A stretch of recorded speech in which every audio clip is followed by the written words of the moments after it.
What's going on, everybody? All right, we are at a Wednesday. That is Q&A day. Man, last night was a lot of fun, right? Wasn't that a lot of fun? Last night we went through and did a live stream with three good friends, three awesome guests. We've got Darren, Return to Collecting, Mike Petty, and my buddy Tony, Southern Collector 14. If you were in the chat, thank you for hopping on. If you haven't seen it yet, definitely check that out. We talked all about which players, which all-time greats basically, would remain hobby relevant for the indefinite future. So much fun. Now, another thing going on right now is I am collecting submissions from favorite pickups from December. If you have a card that you picked up during the month of December that you want to have included in the Midlife Community Show and Tell, I am accepting those submissions until Sunday. So Sunday, January 19th will be the deadline. So in the description down below, I'll have a link. Click on that link and it will take you to a very quick form where you can submit your favorite pickup from last month. Now, to this week's questions. Remember, every single every single week, my brain is fried right now, guys. It's been a crazy week. I've got back to school night tomorrow night, open house, whatever you want to call it. Lucy has a game tonight. It's been games during the week. Right now is crazy time, but anyway, just forgive me for being crazy and losing my mind. Up late last night because of the stream and stuff. Every week I do my Wednesday Q&A, and the Wednesday Q&A is a lot of fun. It's a lot of fun, but in order for it to be a lot of fun, you all have to continue to send me questions. So I had several questions submitted last week, which is awesome. A few of these are from those questions. If you want to submit a question, just in the comments below, simply type out your question. All right, enough of me babbling, enough of me and my frazzled brain. First question right here. Check it out. Hi, Greg. I started collecting sports cards in 1990, probably. At that time, cards from 1965 were considered vintage. Why aren't cards now from 1990, let's say, considered vintage? Is it because of the print runs, or will vintage always be considered pretty much anything 1980 or before? Thanks. I always look forward to your videos. All right, this is a topic that I think a lot of us kind of go back and forth, and we don't really understand. And heck, I don't understand now, but I'll give you my thoughts on it. When it was, 1988, 1989, 1990, when the card boom, when the junk wax era was in full force, when you could go into Price Club and you could see a pallet of 1990 Fleer cards sitting on that pallet for $5 a piece. That's what they cost, I remember. And we look back and go, well, 35 years earlier, that was 1955. 30 years before the junk wax era was the mid-1950s, and those cards felt so old, right? Now, here we are 35 years later, and it's 2025. 35 years ago was 1990. So what's the difference? What is the difference between then and now? Shouldn't the cards 35 years ago feel like they were as old as the cards from 1955 when we were collecting in the late 80s and early 90s? Not exactly.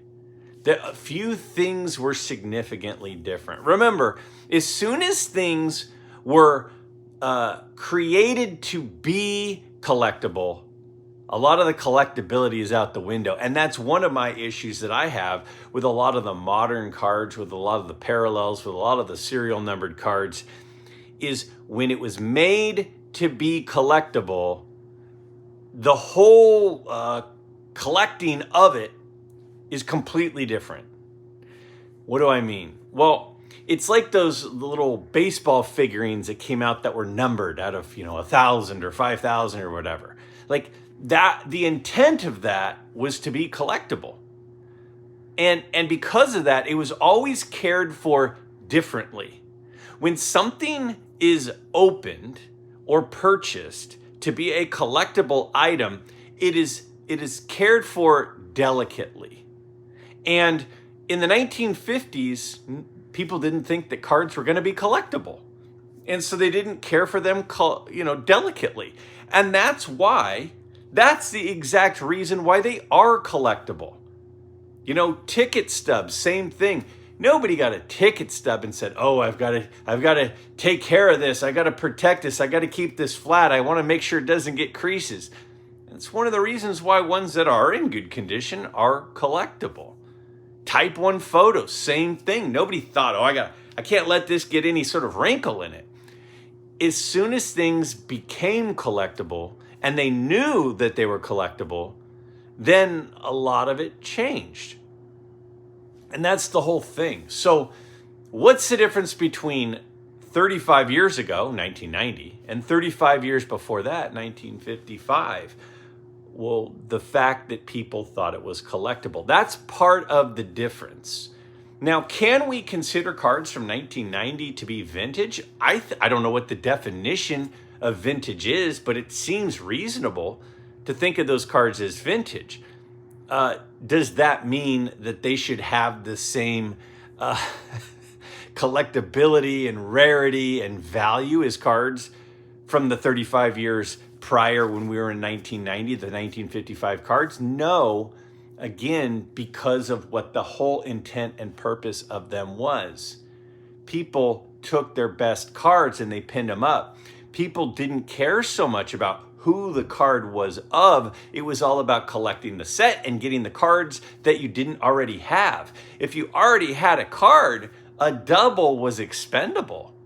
But now, two rare, air quotes, Shohei Ohtani cards, you wouldn't trade that for a lesser quality player because it's about who's on the card. A lot has changed.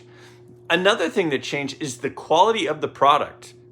So in 1990, cards were made of a much higher quality paper than they were in 1955.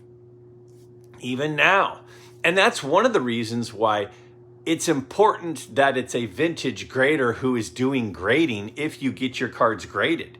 Because if somebody who is used to getting a bunch of 2024 Prism or Chrome cards coming through, all of a sudden is handed, a 1933 Gaudi, they're not the same thing. They're very, very different. The textures to the paper are different. The quality of the paper is different. It's like a completely different lens that needs to be looked through to understand how to determine the quality of it. Otherwise, sometimes you look at a vintage card and you kind of look at the shine of it and you kind of look at the textures on it and you're like, what is that on there? Is that a texture of the paper or is that like a spider crease? And if you don't know what you're looking for, it might look like a crease when it's not a crease, it's just the paper. So that's a different piece. The quality of the paper is different in 1955 versus 90 and 90 versus now. And the other piece, again, is the collectability. But another thing that I think it matters is, it was really in about the 70s. And some people would argue with me, and that's fine. But it was really the 70s when they started to mass produce, at least on some level, protection for cards. And they started to make pages. In fact, some of the first pages that were used for cards were actually for photos. People were taking photo pages, plastic photo album pages, and putting cards into them. And then they started to make the 9 pocket pages specific for cards. And then they started making different cases and different sleeves and different protections. Before that, that wasn't even a consideration.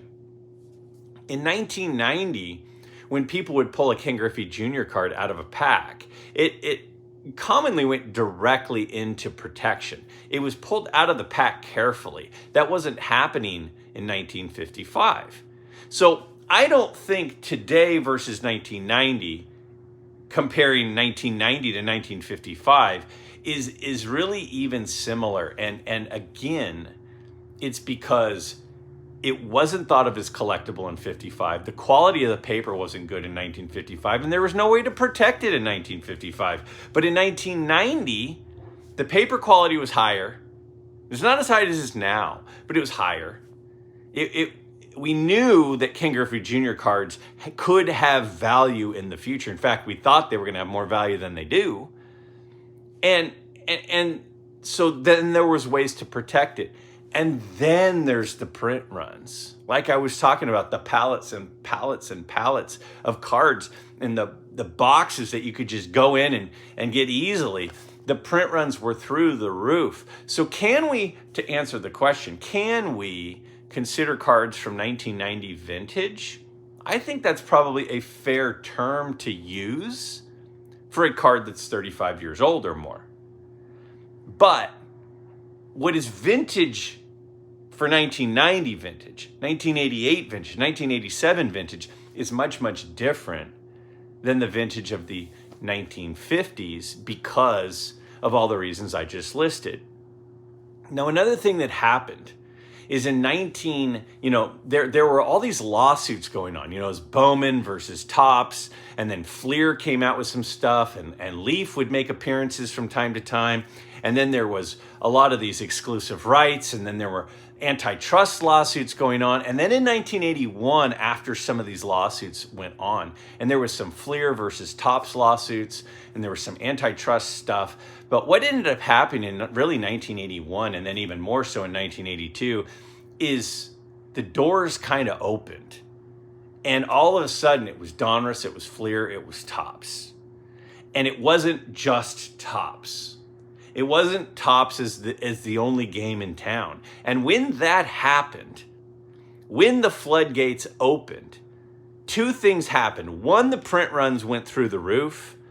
And two, there started to have to be some innovation. There had to be some creativity. There had to be some marketing because there was competition. So if you look at cards from the 70s, there's a few years, like 1972, for example, 73. There were some years where the competition was kind of non-existent, and some of the photos that were being used, some of the qualities and designs, not the greatest.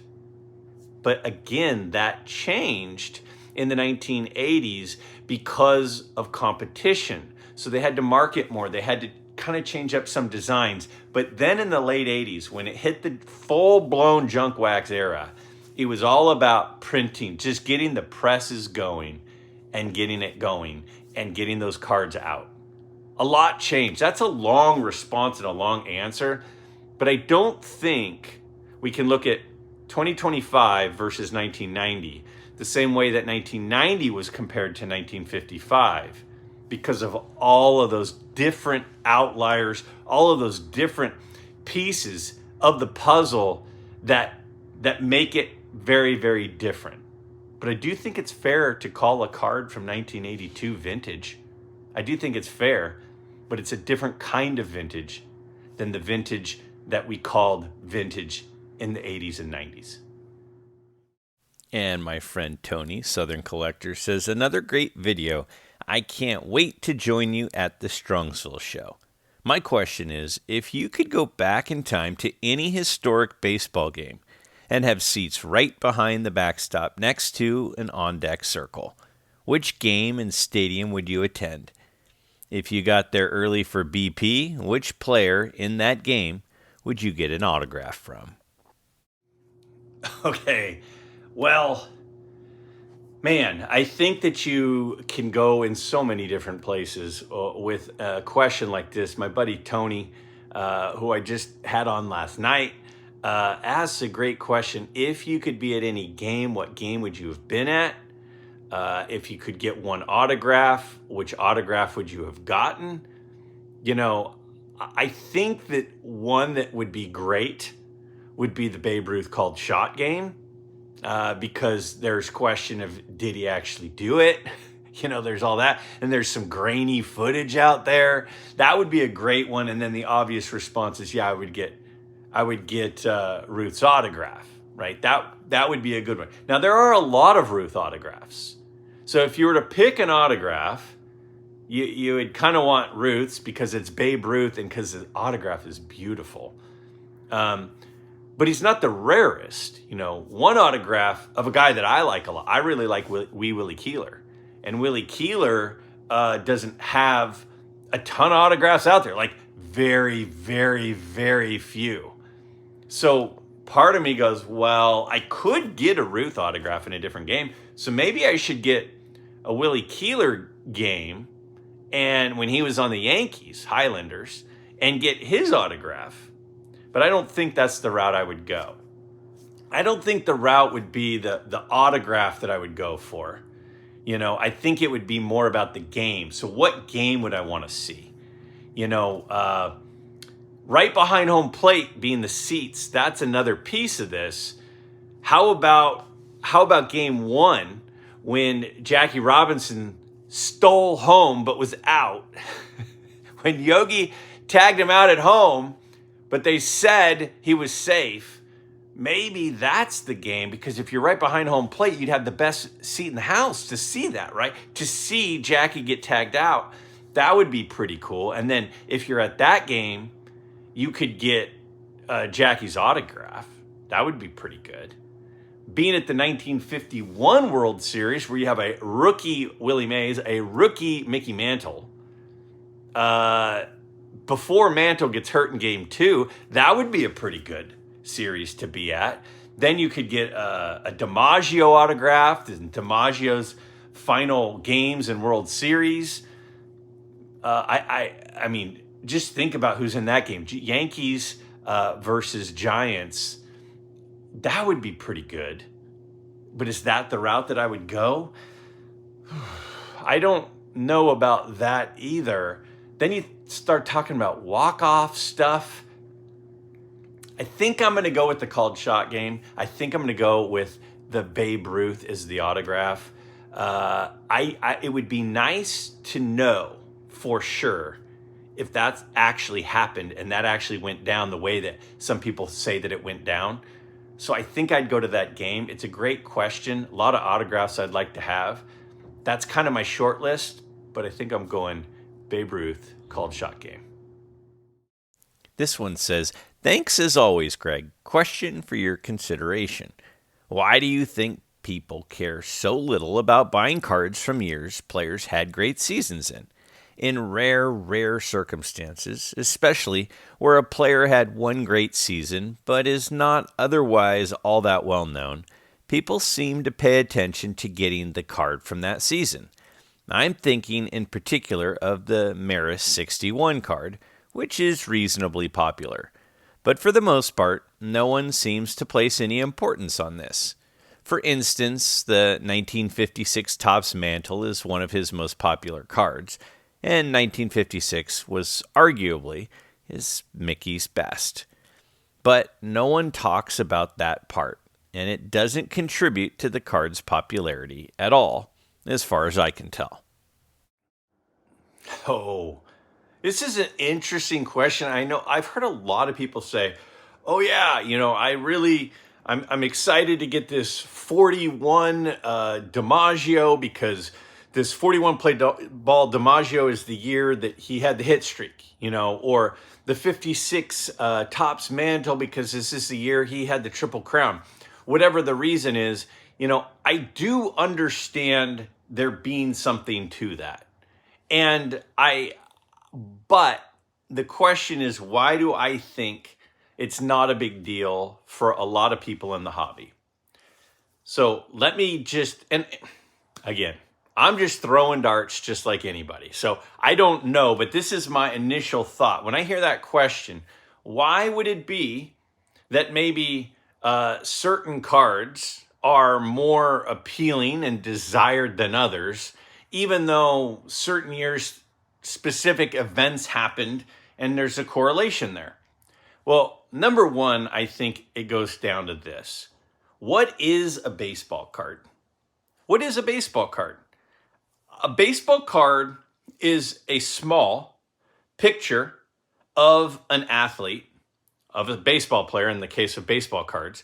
It is a small picture of that player with a uniform design throughout the set. What is the point of a baseball card? That's the front. We'll get to the back in a second. And what is the point of the front of a baseball card? The point of the front of a baseball card is to see it and look at it and see the player. To see something.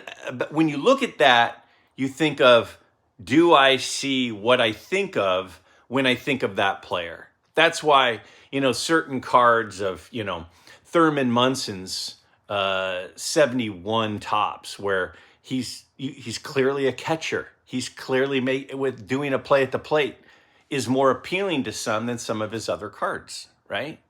But when I see a card personally, one of the things that's amazing about the 54 tops Hank Aaron rookie card is it's such a beautiful image of him with such a beautiful background color, and the image just pops. The colors are just fantastic. Well, the front of a card is not about when it was printed. It's not about, this is the year of this. It's when I look at a card, I want to see something about the player. It's the image. It's like collecting a picture. Do you want a picture? No, you guys don't want a picture of me ever. Do we want to collect a picture of, John F. Kennedy in a year that he participated? Okay, let's use a different example. Let's scrap the JFK idea.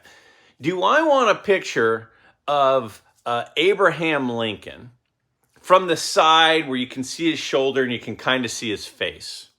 All right. The same year he gave the Gettysburg Address.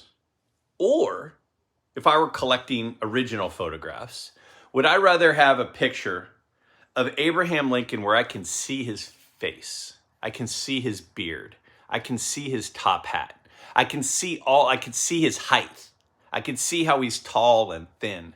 All of the things that I think about Abraham Lincoln, I want to see it when I see an image, right?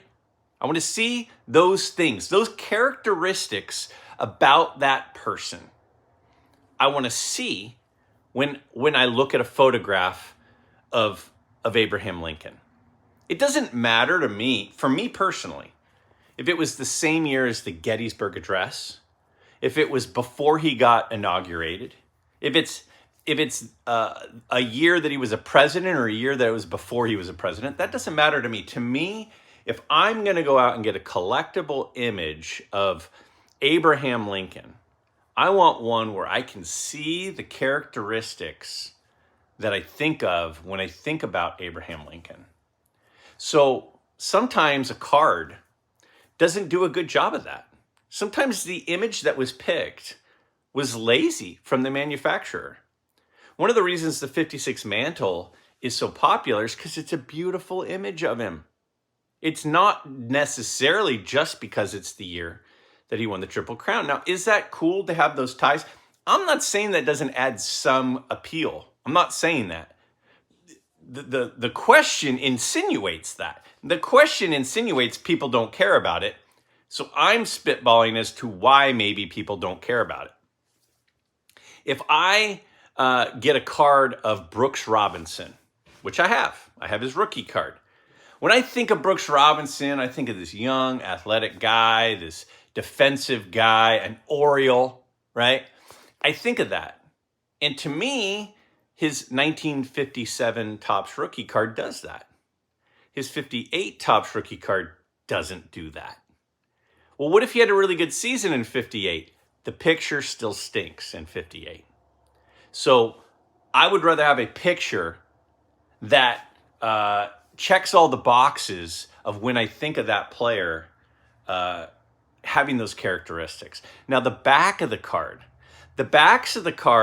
are important and they're awesome. And I think that they're largely overlooked. At the time, it was one of the only ways to know the statistics. We didn't have the internet. We didn't have Baseball Reference to just pull it up and see how many RBIs did he have every single year? How many at-bats did he have every single year? That was the way to get the statistics. And the backs then mattered even more. Now, to me, the backs are still very, very cool. But the coolest thing on the backs is not the statistics, it's the artwork. The artwork on the back of the cards is the coolest part of those cards. But the back was more where we would learn, right? That's what the back was intended to be. We would learn about the player. We would learn about their statistics. We would learn from the cartoon art that usually had some sort of random fact about the player. We would learn something about them that we wouldn't have already known. And as soon as the internet came out, the statistic part of the back became somewhat irrelevant because we can get that information anywhere. So what that then brings us back to is, what is the appeal of a card? To me, it's the image on the front and it's the image and the art on the back. And if I'm going to collect a card, I want a card where when I look at it, I go, that's the guy that I remember. That's the guy. It's not, that's kind of a bad action shot of the guy running away. It's not like Tony Gwynn's rookie card where it's a picture of his rear end. When I have a Tony Gwynn card, I want a picture where I look at it and I go, that's Tony Gwynn. That's the guy I remember. And so that's why I think, for the most part, because we're collecting these images that we look at, that's the number one thing we do with cards, is look at them. We want, when we look at it, we want it to represent whatever it is, whatever characteristics we want represented from whoever it is we're looking at. And as a result, the cards, when they're young, the cards that are good pictures of them, the cards where the picture reminds us of the type of player that they are the cards that tend to be in the most demand. Will that ever change? It certainly could. It certainly could. But I think that's the reason why. And again, I'm not advocating that this is what it should be. I'm just explaining that a baseball card, 98% of what we do from it is look at the images on it. We generally want cards that have images that we like. Does it concern you that some of the most iconic cards in the hobby are connected to a deadly product, tobacco? All right. Interesting question. Fair question. Interesting question. Does it concern me? Am I worried about the fact that a lot of older pre-war cards, tobacco era cards, come from a product that has resulted in a lot of death? If I'm being honest with you, I don't really think about it. If anything, the fact that it comes from tobacco, I think actually creates a little bit of a mystique about it. Now, Greg, are you saying you like tobacco? No, I don't smoke. I've never smoked. I mean, I maybe have had a handful of cigars in my life. Does that mean I'm a smoker? I don't think so.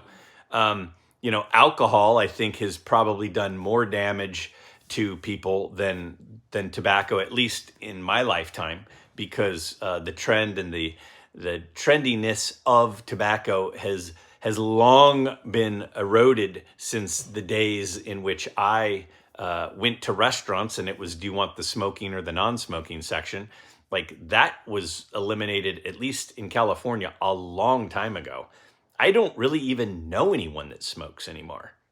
Like, I don't, I'm trying to think. I don't think I currently am a person, at least where I live. Now, sometimes when I travel and go places, there might be a person or two who's a smoker. But so what am I talking about? I don't know. Let's get back to the question. Does it bother me? It doesn't bother me. In fact, again, my thought is this. Part of what it does, when it has advertising on the back of cigarette companies, right? it kind of dates it. It kind of dates the cards. It's part of the intrigue to me. There was a time in our country where most people smoked. There were advertisements that you would see. Yes, literally advertisements talking about how doctors smoke because they were trying to make it seem as if it was even good for you. That was a time in our country. And then here we are now, again, literally. I can't think of anybody who lives within my driving distance community that I know who's a smoker. Yet, that was a major piece of American history, extracurricular activity.